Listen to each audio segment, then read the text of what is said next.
Begitu saja dia betul-betul menutup bibirku dengan bibirnya. Segar, kenyal, basah, dan manis seperti es mentimun. Seluruh tubuhku terasa bergetar dan ingin meledak. Setelah beberapa detik, Anjani berhenti dan melirik ke belakangku. Sambil berbisik, Anjani menyampaikan bahwa sejak tadi ada tiga orang lelaki intel yang membuntuti kami. Aku tidak menyadari itu karena terlalu sibuk dengan kegugupanku. Maka aku mengikuti saja tindak tanduk Anjani. Aku merangkul bahunya dan berpura-pura mengajaknya berlari agar kami bisa menjauh. Jadilah kami berdua berlari berpegangan tangan seolah-olah kami sepasang remaja SMA yang sedang indehoi di sepanjang pantai pasir putih. Di pantai putih. Padahal kami tengah menghindari intaian intel. Setelah merasa jauh dan aman dari ketiga intel itu, barulah kami berhenti berlari. Anjani sedikit terengah sambil menatapku. Aku merasa tolol karena ternyata Anjani lebih awas dan sigap menghadapi bahaya. Aku ingin sekali mengucapkan kata belangguan agar dia menciumku lagi. Meski tahu itu tak akan berguna, dan aku lupa persoalan odol dan sikat gigi. Bibir dan lidah Anjani terasa segar dan manis di pagi hari ini. Aku bahkan lupa rasa lapar. Seluruh tubuhku bergelora dan aku terpaksa menekannya sekuat tenaga.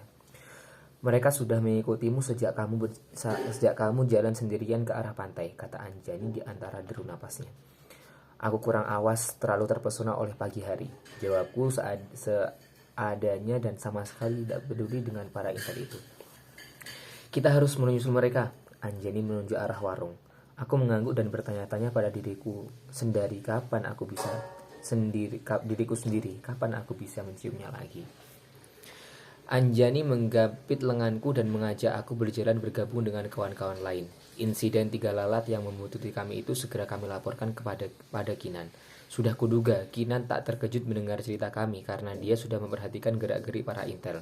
Ada beberapa yang duduk di warung dan ada yang menongkrong di mobil hitam di sana. Katanya menunjuk dengan tenang. Santai saja laut, kita jalan terus. Sebelum zuhur, beberapa mobil jemputan kawan-kawan dari Belangguan meluncur ke Pasir Putih.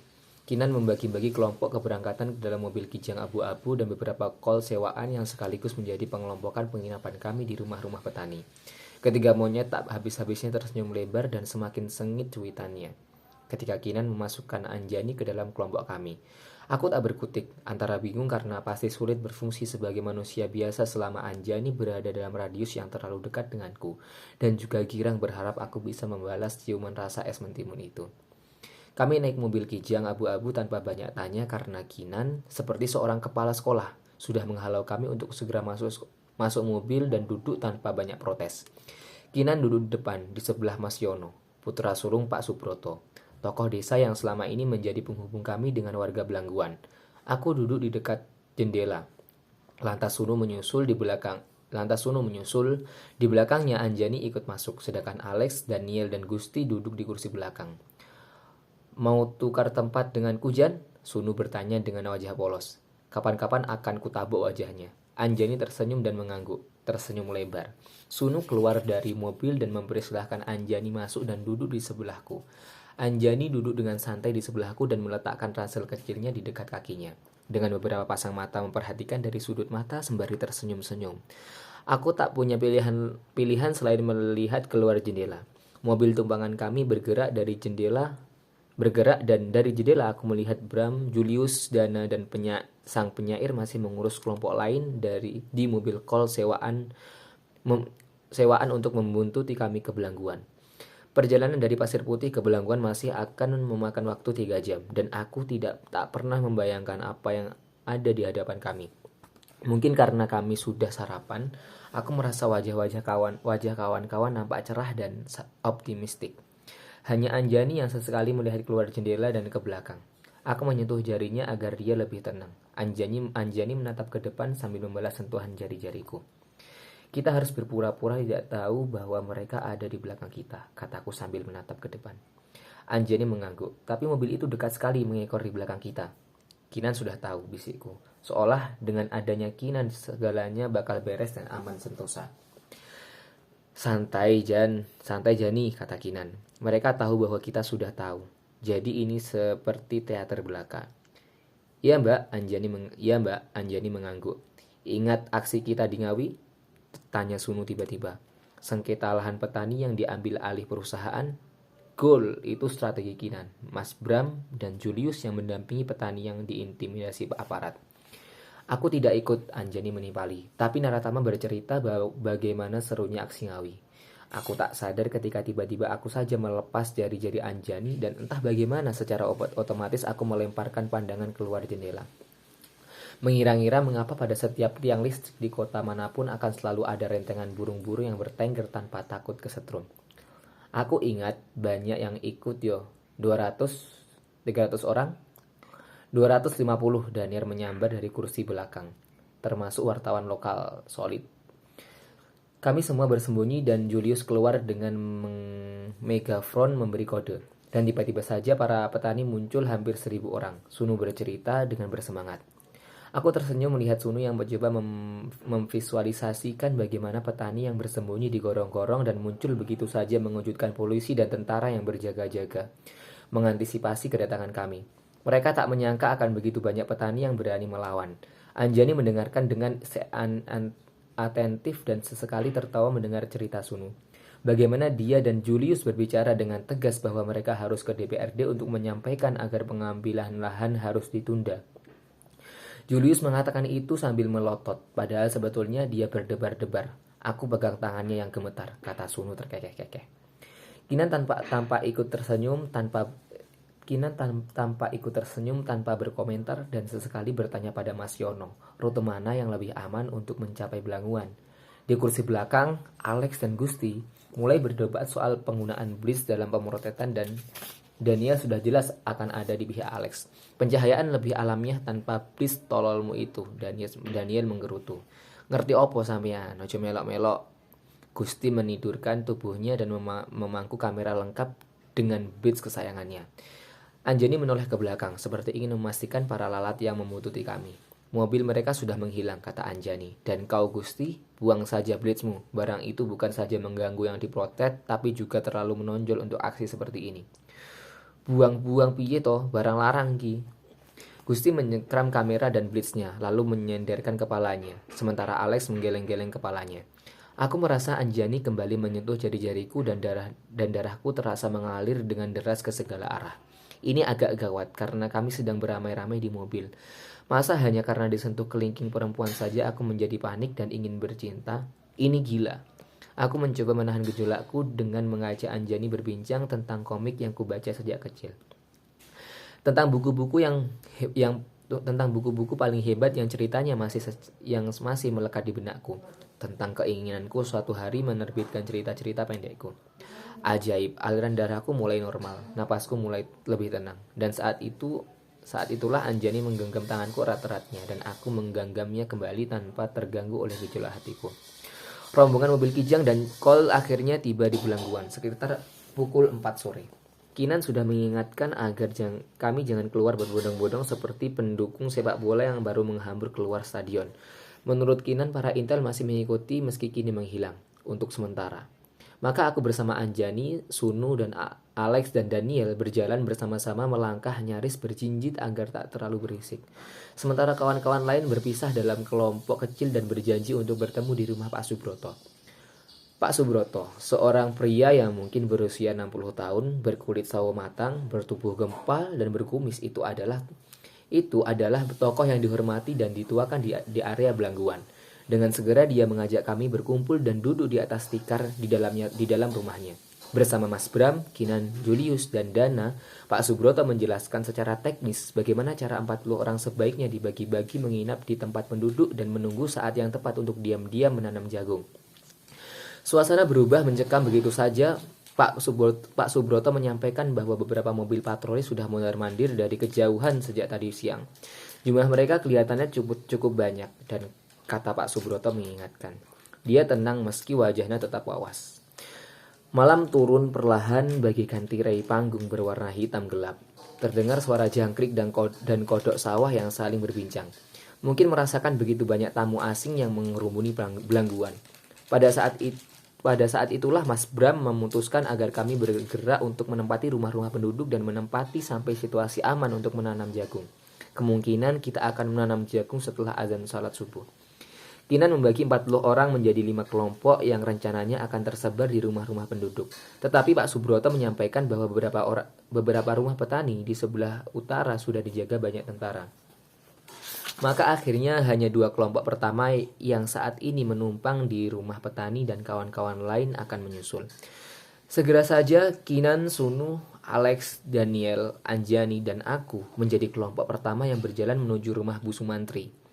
Mas Bram, sang penyair, Julius, Dana, Narendra, Windy, dan Coki berpisah menuju rumah Pak Slamet yang letaknya tak jauh dari rumah Bu Sumantri.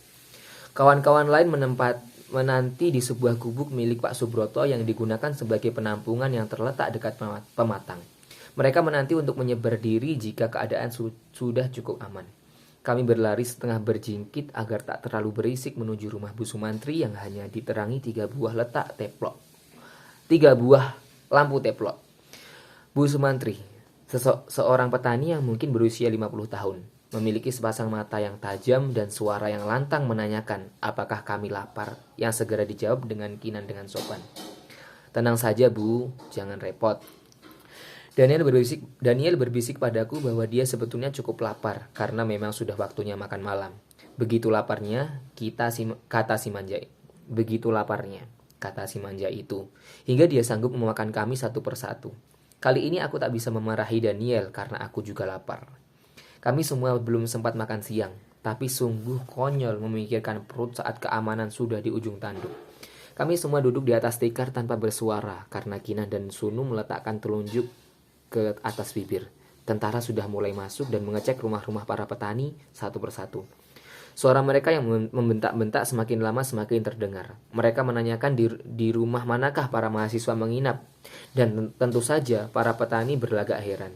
Seketika entah bagaimana aku merasa bisa mendengar debat semua kawan-kawanku secara serempak. Daniel yang sudah melupakan rasa laparnya bersandar ke punggung Alex. Sunu terdiam menunduk. Wajah Anjani di sampingku terkena sinar lampu teplok dan aku tak bisa mengagumi kecantikannya karena sesungguhnya kami diserbu rasa takut. Semua wajah tampak semakin pucat. Anjani tak ragu lagi menggenggam tanganku dan tak seorang pun punya keinginan jahil untuk menggodanya. Ketika terdengar bentakan tentara yang mulai menyisir rumah petani paling ujung, Kinan memberanikan diri mengintip jendela dan langsung menuju lampu teplok. Dia mematikannya satu persatu. Kini kami duduk di atas tikar dalam keadaan gelap dan mencekam. Langkah mereka terasa semakin dekat rumah Bu Sumantri. Saat ini mereka tengah menggedor-gedor rumah petani yang hanya beberapa puluh meter dari kami. Sunu dan aku sama-sama bangun dan mengintip dari balik jendela. Hanya dalam 2 detik kami segera menghalau kawan-kawan lain untuk bersembunyi di mana saja.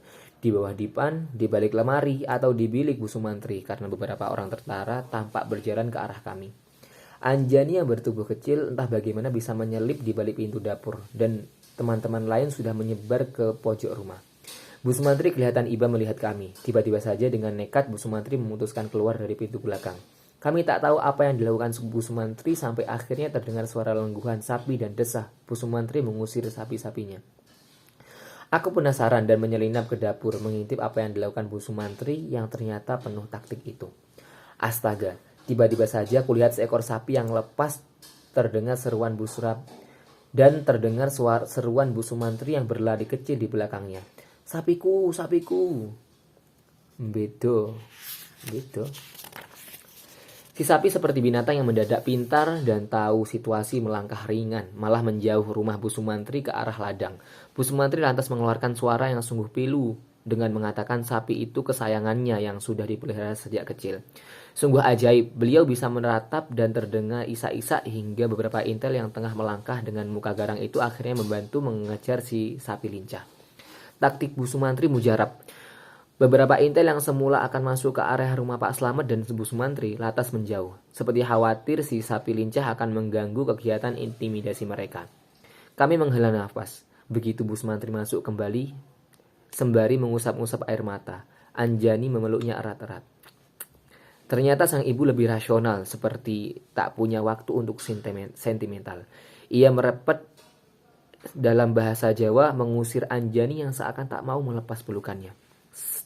Wes, cukup. Engko kabeh krungu. Dari jauh suara jangkrik berbunyi, terhalang oleh suara derak roda mobil yang melindas jalan memasuki area. Mobil patrol, Sudu mengintip dan segera memberi isyarat agar kami merunduk. Semua merapat ke dinding, duduk dan jangan bergerak. Jangan ada yang ke jendela, Kinan memberi perintah. Kami duduk bersila, merapat ke dinding, tidak bersuara, dan aku yakin tak ada yang berani bernapas. Suara mobil-mobil patrol itu terasa semakin dekat. Aku merasa menekan punggungku ke dinding. Anjani di sebelahku memandangku. Dia menyelipkan jari-jarinya ke bawah kaki dan menggenggam jariku. Gelap dan menebarkan. Untuk 30 detik yang menegangkan, mobil-mobil patrol itu berhenti sebentar di depan rumah Bu Sumantri dan terdengar dialog antara beberapa lelaki. Nampaknya tentara yang tadi mengejar-ngejar sapi lincah Bu Sumantri itu menjelaskan bahwa Bu Sumantri kehilangan sapinya. Suara debur jantungku seolah bersatu menjadi sebuah orkestra rasa takut kami bersama. Kami adalah mahasiswa yang rata-rata berusia 22 atau 23 tahun. Kecuali Mas Bram, Kinan, dan sang penyair yang sudah lebih senior. Kami cukup hijau dalam menghadapi teror mental seperti ini. Anjani semakin mendekat pada bahuku, sementara aku bisa melihat Daniel dan Alex memilih untuk memejamkan mata. 30 detik yang terasa seperti setahun yang menyiksa itu berlalu ketika mobil-mobil patroli itu bergerak meninggalkan rumah Bu Sumantri. Terasa ketegangan yang kental mencair seketika. Daniel, Alex, dan Sunu mendadak menurunkan bahunya yang seolah terpaku di dinding. Anjani selonjor, mungkin karena pegal duduk bersila. Kinan dan Alex mengintip dari jendela, mengecek mobil yang semakin menjauh itu. Setelah merasa aman, Kinan meletakkan telunjuk bibirnya dan berbisik dia akan menemui Mas Bram di rumah Pak Slamet. Kami menggeleng-geleng karena masih bisa mendengar sayup-sayup suara tentara dari arah rumah Pak Slamet. Kinan memberi isyarat agar kami membentuk lingkaran. Kalau mereka terus-terus berpatroli sampai pagi, kita akan sulit melakukan aksi tanam jagung. Aku harus koordinasi dengan Mas Bram. Susah kak, mereka masih di sana. Tunggu sampai mereka pergi, kata Alex sambil terus mengawasi Pak Slamet dari jendela. Mengawasi rumah Pak Slamet dari jendela. Akhirnya kami semua kembali pada posisi semula. Duduk bersila, merapat ke dinding, di luar terdengar rintik-rintik hujan. Bu Sumantri kemudian berdiri menjenguk dapur belakang yang pintunya mengelewer. Dia menggumam, mengatakan ada suara dari pintu belakang. Buru-buru kami menyelinap dan ke persembunyian masing-masing. Para lelaki di bawah tempat dipan dan di dapur, sementara Kinan dan Anjani masuk ke dalam bilik Bu Sumantri. Terdengar suara Bu Sumantri menegur entah siapa yang datang. Suara detak jantungku mendadak berhenti. Itu suara sang penyair. Astaga, kami semua merayap keluar dari bawah dipan. Mas Gala, aku memeluk bahunya dengan rasa lega, sembari berusaha mengecilkan suara gembiraku. Kinan menarik sang penyair ke tengah ruangan. Kami semua merubung karena sang penyair memberi isyarat agar kami berkumpul. Aku berhasil menyelinap dari pintu belakang rumah Pak Slamet. Mas Bram berpesan dia mendengar desa ini diblokade sampai pagi. Nampaknya mereka memang bukan sekedar menghalangi aksi kita, tapi juga ingin mencari alasan untuk menangkap kita. Semua terdiam. Suara hujan terdengar mulai deras hingga sang penyair agar terhadang. Kita harus berusaha keluar lagi. Apa mas? Kita harus berusaha keluar dari desa ini begitu ada kesempatan. Sang penyair sedikit menaikkan volume suaranya, bersaing dengan suara hujan yang semakin deras. Mereka sudah mengintimidasi para petani yang rumahnya di ujung utara. Para ibu dan anak-anak ketakutan, tapi tak satu pun dari mereka yang membocorkan posisi kita. Jadi sebaiknya kita berusaha keluar dari belangguan. Kami saling memandang antara kecewa dan takut. Jadi maksud Mas Gala jauh-jauh ke sini untuk kemudian pulang dari ke Jogja begitu? Kata Alex dengan nada setengah menuntut. Tentu tidak. Nanti di Surabaya kita bergerak ke DPRD Jatim. Sang penyair menjawab sambil menghela napas. Ya mas, Daniel mengeluh. DPRD kan seperti septic tank. Kerjanya cuma menampung terus. Kami tak bisa tersenyum mendengar Mat keluh bersuara. Tapi memang ini menyedihkan. Sejak seonggok jagung yang seolah menjadi pompa darah kami terasa kehilangan daya. Sang penyair pasti paham akan kekecewaan kami. Bagaimana caranya keluar jika di desa ini sudah dikelilingi tentara, mas? Apa tidak mungkin kita nekat saja menanam jagung subuh nanti? Aku masih ingin mendengar alternatif lain. Saya rasa tak mungkin, Laut. Sang penyair tersenyum. Jangan kecewa, ada kalanya kita harus mundur sebentar. Kami semua terdiam. Di luar sudah mulai hujan, kata sang penyair. Pada satu saat, blokade di beberapa titik dan penjagaan di rumah-rumah penduduk akan berkurang. Penjagaan akan mengendur. Kita menunggu saja. Kita menunggu saja? Tanyaku. Menunggu dengan tetap waspada, jawab Kinan sembari berbisik dan membubarkan kerumunan kami untuk kembali duduk merapat ke dinding agar tak terlihat dari jendela.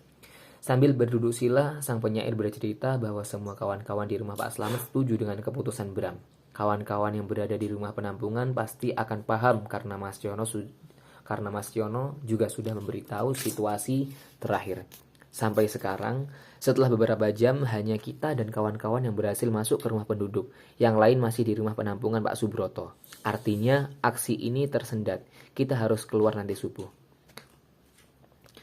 Ada strategi lain, Mas? Tanyaku lagi. Subuh masih agak jauh. Sang penyair menghela napas. Kinan benar, kita harus menunggu sampai penjagaan sudah mulai berkurang. Jadi seandainya mereka menginap terus-menerus di sini, kita akan terjebak sampai kiamat. Atau lebih buruk lagi, kalau mereka sebegitu tak sabarnya, bisa saja mereka memeriksa ulang setiap rumah satu persatu. Hujan di luar semakin mengeras. Setiap butir air seperti ladang meninju tanah, memberontak dan mengguncang kesadaran bahwa itu adalah tanah bagi petani. Bagi tanaman jagung, bukan untuk tempat latihan para tentara memutahkan peluru.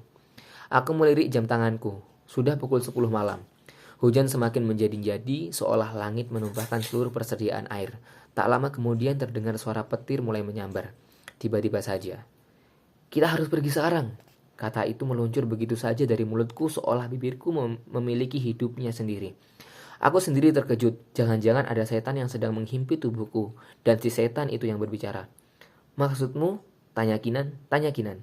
Sekarang sedang hujan lebat. Aku yakin penjagaan mereka tak terlalu ketat. Asal kita jangan bergerombol dan bisa lari ke tempat penampungan menjemput kawan-kawan. Lalu dari sana, kita keluar melalui ladang dan pematang. Alex menyela. Aku masih ingat jalan menuju ladang. Tapi kalau gelap susah juga. Bagaimana caranya kita berjalan melalui ladang tanpa senter? Nanti bisa diantar Mas Yono. Dia tahu jalan-jalan keluar melalui pematang. Tiba-tiba Bu Sumantri bersuara. Kami saling memandang, hati berdebur kencang. Kinan dan Sunu mengangguk-ngangguk. Laut benar, kita keluar satu persatu melewati hujan. Jangan ada yang menyalakan senter selama masih di wilayah ini. Saya akan mengantarkan sampai rumah penampungan Pak Broto, kata Bu Sumari. Tak usah Bu, kami bisa sendiri. Tak apa, Bu Sumantri memberi isyarat ke dapur. Oke, Laut ikuti Bu Mantri menuju ke rumah penampungan Pak Broto.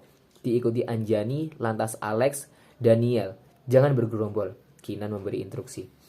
Kinan dan saya akan mampir dulu ke rumah Pak Slamet untuk menjemput Bram dan kawan-kawan, kata sang penyair. Dituntun Bu Sumantri, kami semua merubung pintu belakang di dapur. Ini memang agak gila, dalam keadaan hujan yang luar biasa deras, seperti ini kami malah akan menembusnya.